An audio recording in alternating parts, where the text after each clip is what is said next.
Hi dear students, welcome back in my YouTube channel miracle of literature. तो आइए आज हम लोग एमसीक्यू के कड़ीज में आपका जो है प्री रोमांटिक्स को डील करने वाले हैं डियर स्टूडेंट्स। तो प्री रोमांटिक को आज हम लोग देखेंगे। पहला प्री रोमांटिक का क्वेश्चन है, जेम्स मैकफर्सन वाज ए।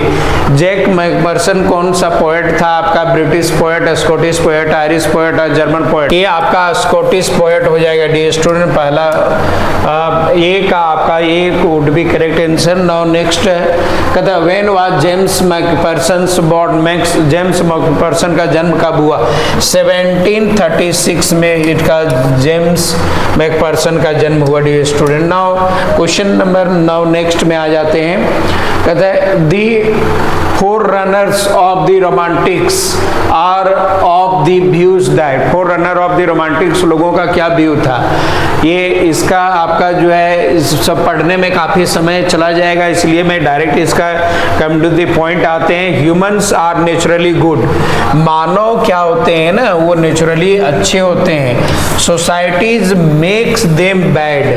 आदमी का क्या करता है? सोसाइटी जो है उसको गलत करवा देता है। Now next question now 8 question number 4 who is of the view that the humans are the naturally good, society makes them bad। किसका ये व्यू था? तो ये आपका जीन जेक्स आपका रूसो का ये आपका कॉन्सेप्ट है सब, ये ना ये बहुत इंपॉर्टेंट है ये डियर स्टूडेंट। ये आपका कहता है कि who is of the view that humans are good, naturally good. आदमी जो है ना वास्तव में अच्छे होते हैं, लेकिन क्या होता है? Society makes them bad. लेकिन आदमी का सोसाइटी क्या कर देता है? उसको बैड कर देता है, समझिए ना। नाउ आपका question number now we come to the question number 5।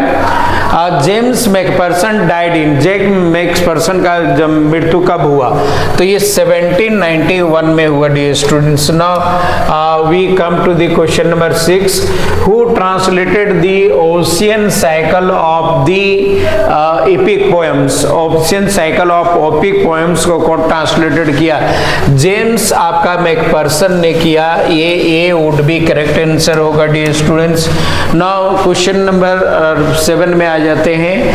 When are the romanticists believe well started. ये कब बोला गया कि रोमांटिसिस्ट कब मतलब कि आपका चालू हुआ? तो ये आपका in the American Declaration of the Independence. ये B would be correct answer of the question number 7 dear student. Now come to the question number 8। कहते हैं the works of the Ossian, a collected edition of the Ossian poems was published in. ये कब publish किया गया? आपका 1765 में। D would be correct answer होगा। Now we come to the question number 9। In the December 1761 James Macpherson published. James Macpherson का क्या publish हुआ? तो क्वेश्चन नंबर 1 है Fingal and ancient epic poem in 6 books. A would be correct answer होगा dear students का। Now we come to the question number next. When did the Matthew Gregory Lewis born. Matthew Lewis Gregory का जन्म कब हुआ? 1775। A would be correct answer होगा। Now next 11 number. Romantics वर। Romantic लोग जो है कैसे थे? आपका imaginative, emotional, both A and B. C would be correct. Imaginative भी था और इमोशनल भी था। C would be correct answer हो जाएगा।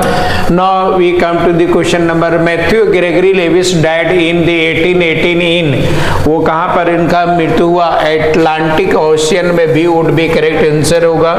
Now we come to the question number 13। Matthew Gregory Lewis was an English dramatist and the आपका novelist थे, C would be correct answer. Now question number 14, who wrote the novel the Monk 1796, Monk novel को कौन लिखा?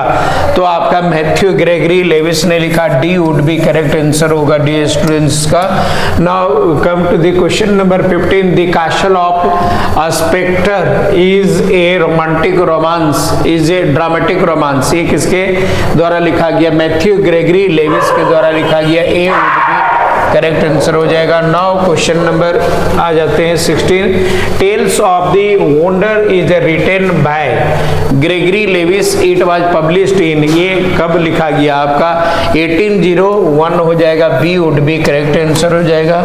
Now we come to the question number आपका 17, pre romantics started writing the stories about, pre romantics जो है किसके बारे में? कहते हैं ghost and the mad folk के बारे में भी लिखा, haunted castle and supernatural things के बारे में, फेरीज के बारे में भी लिखा। तो we come to the point at answer, all of these would be correct answer. Now we come move to the question number 18, Timour the Tartar is written by, Timour the Tartar जो किसके द्वारा लिखा गया? Matthew Gregory Levi's के द्वारा लिखा गया dear student, A would be correct answer. Now we come to the question number 19, romantic tales is an 1808 work by, romantic tale जो है किसके द्वारा वर्क है? तो ग्रेगरी लेविस के द्वारा ये वर्क है, D would be correct answer होगा। Now we come to the question number 20, Thomas Percy was born in, Thomas Percy का जन्म कब हुआ? आपका 1729 में उनका जन्म हुआ। Now we come to the question number 21, Thomas Percy was an English poet and a bishop of diet, Thomas कब जन्म इसका मृत्यु हुआ? 1811 में इनका मृत्यु हो जाता है डियर स्टूडेंट्स। अब now we come to the question number 20, Robert Burns was a pre romantic poet, he was, Robert Burns जो है प्री रोमांटिक पोएट है, ये आपका स्कॉट हो जाएगा, C would be correct answer. Now we come to the question number next 23, Robert Burns was born in, Robert Burn का जो है कब जन्म लिए? 1759 में उनका जन्म हुआ। Now question number 24, when did Robert Burns die, Robert Burn का मृत्यु कब हुआ? रॉबर्ट बर्न का मृत्यु 1796 में हुआ, D would be correct answer. Now question number 25, Agnes brown and the William Burns are Robert Burns the grandparents, the neighbors, the parents, none of these, तो इसका आपका the parents हो जाएगा, C would be correct answer। Now we come to the question number next, a red rose 1794 is a poem by, red rose ये आपका Robert Burns का ये poem लिखा हुआ है, ट्रांजिशनल पोएट का है, ये would be correct answer। Now come to the question number 27, to a laws and the tame of the centers are the poems by, ये किसके द्वारा लिखा गया? रॉबर्ट बर्न्स के द्वारा लिखा गया है, C would be correct answer होगा। Now we come to the question number 20, who wrote the poems? आपका sweet Afton and what thou in the cauld blast, ये आपका रॉबर्ट बर्न्स के द्वारा ही लिखा गया है। Now we come to the question number 29, to a mountain daisy, holy lilies and prayer and the address to a dale are the poems by, ये किसके द्वारा पोएम लिखा गया है? ये रॉबर्ट बर्न्स के द्वारा ही लिखा गया है, C would be correct answer होगा डियर स्टूडेंट्स। ना 30, the slave's lament and the आपका cotter's Saturday night are the poems by, ये किसके द्वारा लिखा गया है? ये रॉबर्ट बर्न ही हो जाएगा, B would be correct answer हो जाएगा। Now we come to the question number 31, epitaph for the James Smith is poem written by, ये आपका रॉबर्ट बर्न्स के द्वारा लिखा गया, काफी इंपॉर्टेंट है, epitaph for the James Smith, ये काफी इंपॉर्टेंट है dear students.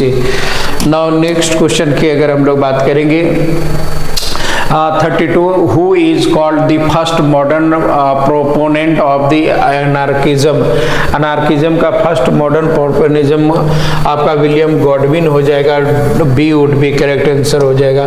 Now we come to the point 33, whose wife was Mary Wollstonecraft।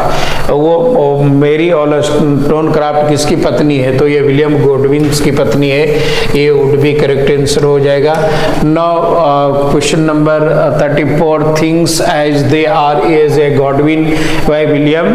आपका 3 वॉल्यूम्स ऑफ नॉवेल ये है आपका, C would be correct answer. Now we come to the question number 35, inquiry concerning political justice is written by. ये political justice आपका B हो जाएगा, William Godwin के द्वारा ही लिखा गया और ये काफी इंपॉर्टेंट है डियर स्टूडेंट्स, ये पॉलिटिकल जस्टिस इसका। Now we come to the question number 36, life and the letter life are works by. Life and letter life and letter why life, ये बहुत इंपॉर्टेंट वर्क है, ये किसके द्वारा है? ये आपका विलियम गॉडविन के द्वारा है, D would be correct answer. Now we come to the question number 37, कहता है the inquirer and the lives of the necromancers are the works by. ये आपका विलियम गॉडविन के द्वारा ही लिखा गया होगा, C would be correct answer. Now who wrote the Damon and the Delia. Damon और डेलिया को कौन लिखा? तो विलियम गॉडविन ही ने लिखा, A would be correct answer हो जाएगा dear students. Now we come to the question number 39, Mary Wollstonecraft was born in 1759 in UK। when did she die? वो कब मरी? 1797 में उनका देहांत हो गया dear students. Now we come to the question number आपका 40, when did William Godwin and Mary Wollstonecraft Mary. William आपका गॉडविन और आपका वॉलस्टोनक्राफ्ट की आपका शादी कब हुआ? तो ये आपका 1797 में होगा, D would be correct answer. और आगे हम लोग चलते हैं 41, मेरी सेली वाज द डॉटर ऑफ। मेरी सेली किसकी बेटी थी? ये आपका ए हो जाएगा, मेरी वॉलस्टोनक्राफ्ट, जिसका शादी फिर जो है डियर स्टूडेंट्स आपका पीबी सेली से होता है। Now we come to the question number 42, कहता है Mary Wollstonecraft and the social critics were intense आपका हो जाएगा विलियम गॉडविन हो जाएगा, C would be correct answer हो जाएगा। Now we come to the question number 23, which was the first book of आपका feminist literature by Mary Wollstonecraft. ये B would be correct answer हो जाएगा, vindication of the rights of the women, ये B would be correct हो जाएगा। काफ़ी important है ये डियर स्टूडेंट्स आप लोगों का for the view point of UGC NET also. Now next question 44 की हम लोग बात करेंगे। कहता है Wordsworth, Shelley and Coleridge were influenced by an inquiry concerning political justice by William Godwin हो जाएगा, A would be correct answer हो जाएगा। Now come to the question number 45, relic of the ancient English poetry was written by. Relic जो है किसके द्वारा लिखा गया? आपका थॉमस पर्सी हो जाएगा, D would be correct answer. Now we come to the question number 46, when was the relics of the ancient English poetry published. Relic कब पब्लिश किया गया? 1765 हो जाएगा इसका। Now come to the question number 47, who was the pioneer of the Gothic fiction. Gothic fiction का pioneer किसको माना गया है? आपका एन रेडक्लिफ हो जाएगा, यहाँ पर B would be correct answer हो जाएगा। नाउ नेक्स्ट की अगर हम लोग बात करेंगे 48, नाउ एन रेडक्लिफ वाज born होगा यहाँ, Ann Radcliffe was born and होगा, and died in the UK UK and कब, आपका थर्ड हो जाएगा 1764 हो जाएगा, C would be correct answer. Now question number 49, the Italian is a novel by, Italian जो है किसके द्वारा लिखा नोवेल है, ये डी हो जाएगा एंड रेड क्लिप हो जाएगा। There is one question left dear students but not least, कहते हैं the Italian was published in, Italian को जो है कब पब्लिश किया गया, इटालियन को जो है 1797 में पब्लिश किया गया है। That's all for today and if you are new in my channel you must subscribe my channel and hit the bell icon so that you may get new updates. That's all dear student, and you must keep watching my video. That's all.